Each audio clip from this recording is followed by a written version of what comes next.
লিপু তিনি লিটন দাসের আউট হওয়া নিয়ে অনেক প্রশ্ন তুলেছেন। তিনি বলেছেন, লিটন দাস যদি এভাবে নিয়মিত খেলতে থাকে তাহলে তাকে যেমন এভাবে ওয়ানডে দল থেকে বাদ দেওয়া হয়েছে ঠিক তেমনই ভাবে টেস্ট ক্রিকেট থেকেও বাদ দেওয়া হবে। লিটন দাস একের পর এক খামখেয়ালি করে যাচ্ছে, তাকে বারবার সুযোগ দেওয়ার পরও সে শুধরাতে পারছে না, সে পারছে না তার আগের মতো খেলা দেখাতে। শ্রীলঙ্কা দলের বিপক্ষে বিশেষ করে লিটন দাস ফাস্ট বোলারের বিপক্ষে যে বাজে শট খেলে আউট হয় সেইটি আসলে কাম্য নয়, কারণ সে একজন স্বীকৃত ব্যাটার। সে যদি এভাবে ব্যাট করে তাহলে তো আউট হবেই। লিটন দাসকে নিয়ে নতুন পরিকল্পনা সাজাচ্ছে হাতুড়ি সিং।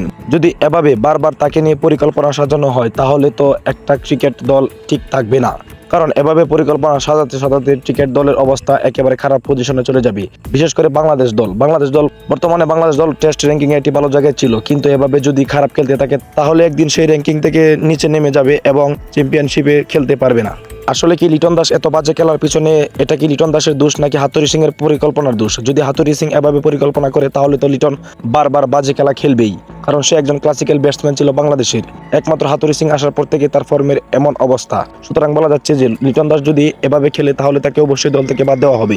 যেখানে প্রতিপক্ষের ব্যাটসম্যান একের পর এক শতক তুলে সেখানে বাংলাদেশের অবস্থা খুব বাজে, তারা একের পর এক ডট খেলে আউট হচ্ছে। তবে আমরা যারা ক্রিকেট প্রেমিক দর্শক তারা আশা করি লিটন দাস তার আগের ফর্মে ফিরে আসুক এবং বাংলাদেশ জাতীয় দলের অনেক বড় অবদান রাখুক। সো প্রিয় দর্শক, আজ এ পর্যন্তই। সবাইকে ধন্যবাদ।